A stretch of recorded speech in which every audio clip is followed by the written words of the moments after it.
Hello everybody, today you're going to see the Herbst Insight self-service kiosks working in a real environment in a warehouse, from goods in to production, goods out. And you're also going to see our scan apps working in conjunction with our point of sale.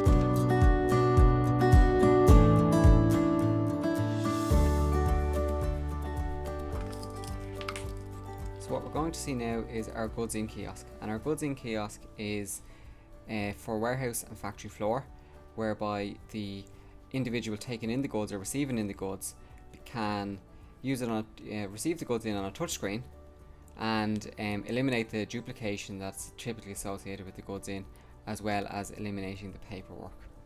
So when we log on to the new job, we have the option starting from a purchase order number, current goods in schedule, which is outstanding POs, or starting from the supplier. So what's going to happen is we're going to use the current goods in schedule, and you can see here here's the 3 items and the quantity of each item that's coming in from this supplier, Buster Products. So we can give the job a reference if we want. These items have batch numbers on them, so that will be applicable for anybody in the food industry, the agri industry, or anything that requires a batch number, pharma or anything like that. You can see up here on the right hand side that I have product description, quantities, and the product picture. So that's to ensure that the individual is receiving in the right items. So we can, as you can see here down the bottom right, we can reject the item, we can print off labels, and that facility is the same across all of our kiosks: the stock take kiosk, the goods out kiosk, and the production kiosk. So in this case I can give it any expiry dates or anything like that. We also have these quality checks, and as with the other things I said there, the quality checks are available on all kiosks, and they're available on the individual items and on the entire load. So in this case it's packaging is compliant, and the batch status is usable. So I go on to my next item. So I just received that in as usual. Anything there that needs to be checked can be checked. I can also add barcodes as I go if I need to. Then I have my final item, which is my hand wipes, and you may be able to see that the box is actually damaged. So what I'm going to do is reject that box and return to the supplier, and we'll see what happens to that then later on. So again, the idea is to eliminate the duplication and to capture things like rejections at the door, so it doesn't become an issue later on. Okay, so the packaging is non-compliant, the batch status is unusable, and now I'm going to log off, and I can also add some pictures if I need to of the rejected item. So I'm going to log off, and the supervisor is going to come along to log on to the job and finish the job for the purposes of receiving the goods in and just to check everything. Okay, so now you're going to see the supervisor come along and sign off on that goods in job. Because the item was damaged, the supervisor has to sign off on it, and he is going to log into his jobs in progress, log back on, do the final checks, and sign for the load.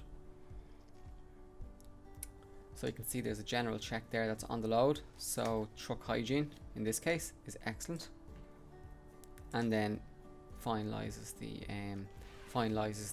receipt docket. And you can see here it's warning me. As you saw there, it was highlighted yellow, and there's some discrepancies between the receipt and purchase order. Yes, of course I want to accept those because that's correct. What do I want to do with it? I'm going to flag it and close it off because these items are not going to come back because they're now damaged. But I can also leave it open if I'm expecting something on back order. If I want to add in any comments, I can do that. So then I can also add in the supplier's reference, which should be a delivery docket number, and then the supervisor is signing for it. So you can see here I have done a purchase order cancel and a receipt docket for the items that I've rejected. Now what's going to happen is you're going to see the COVID-19 pack being assembled. So again, you can start off from any of these options, which can be turned on and off. I'm going to start from current production schedule, which is basically working off a works order, or as we say, a product converter. Okay, so what you're going to see now is what this kiosk is going to do live and in real time is it's going to take at the end it's going to take the raw materials out of stock, which in this case is the 4 items you see on the screen here, and put the finished good into stock, which is going to be ready for dispatch, which is going to be the COVID-19 pack.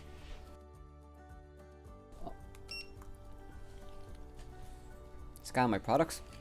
Again, I have this set up to manually pick the batch, so I can manually pick the batch. And again, if I consume more or less of any of these items, I can adjust the quantities up or down as I need to. So I'll say maybe I use 2 of these. Packaging is compliant. And then I use the one to get my wipes. Again, I pick my batch. As you can see, anybody who's using any of this is would be familiar with any of the interfaces, because they're all the same, which is quite handy.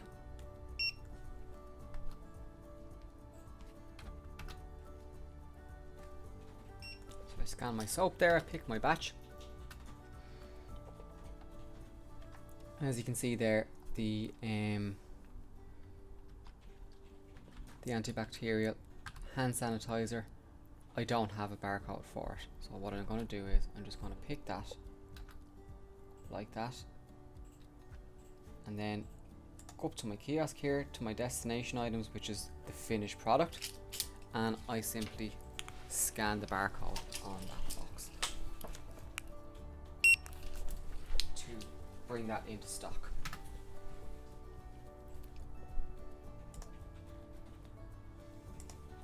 I don't have to populate any of this information if I don't want to. What I want to do with the batch status, I can see there.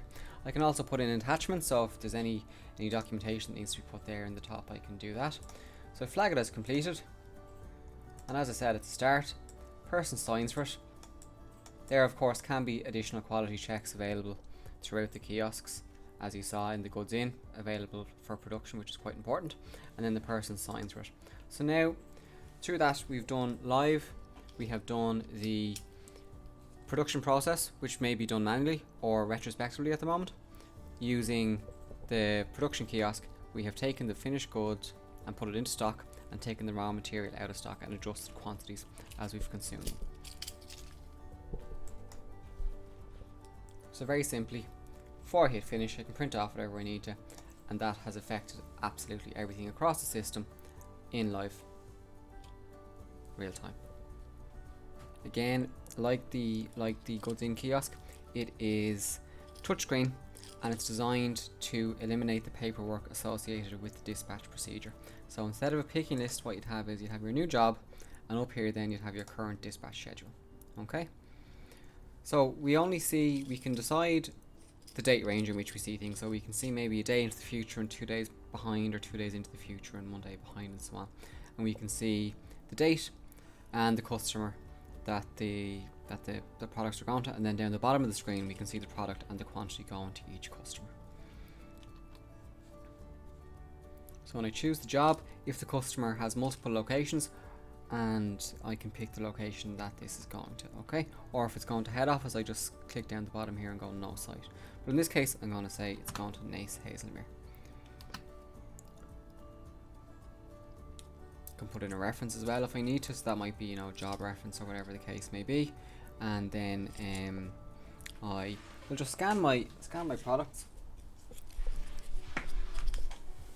which is the COVID-19 pack, and this has a batch number, so I have this set to auto pick pick as opposed to auto batch. So I'm just going to pick the batch that I am going for, and I'm dispatching the one packet.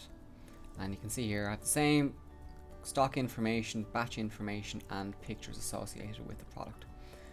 I can print labels as well if I need to, and then I go up here and I just hit finalize,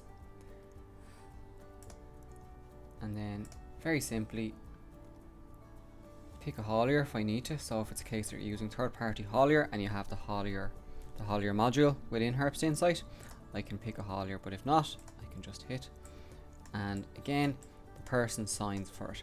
We always find that the person signing for it is quite important, because it means that if you're going to put your name to something, you're going to make sure it's right. Okay, so you can see there very simply what that's done is it's created a delivery docket, and it has taken the items out of stock, updated the customer's account and taken the items out of stock, and that has been done live. So for any items that don't have a barcode or that are left outside, you can use our Goods In Kiosk app, which is a mobile application for your phone that works in conjunction with our Goods In Kiosk. We also have kiosks for goods out, production and stock taking. So as you can see, the client has come up to the counter to order two items. So instead of the guy at the tray counter bringing the box in and scanning it, what he can do is he can use our scan app.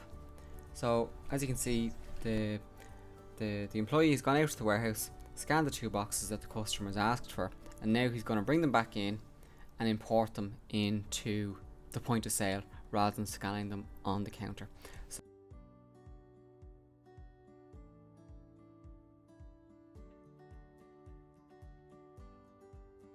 So our point of sale now has the option of a sales invoice, an order or delivery docket, whereas before it only had an invoice. So for this, the client is going to use an invoice, ask for an invoice. So as you know, we can use trade or account, so I'm just going to put this on this customer's account, and he works for John Deere. So go up here to the top right, hit the barcode scanner, import from scan app, pick my scan, which is this one here, and you can see here I have my boxes of disposable mask and liquid hand wash. Okay, so the client has put this on account, and now that's gone on account. The customer's got his product and he's gone. So the scan app's very handy for maybe collating large orders together in the warehouse, or picking as you go and bringing them back out to the trade counter, or picking them and dispatching them, or whatever the case may be. In any document that's available in the system or in your system can be used on the scan app, and it's not available just at the point of sale, it's available throughout the entire system. So thank you very much for watching. Hope you found the video informative. If you'd like any more information, please visit our website herbstsoftware.com. Thank you.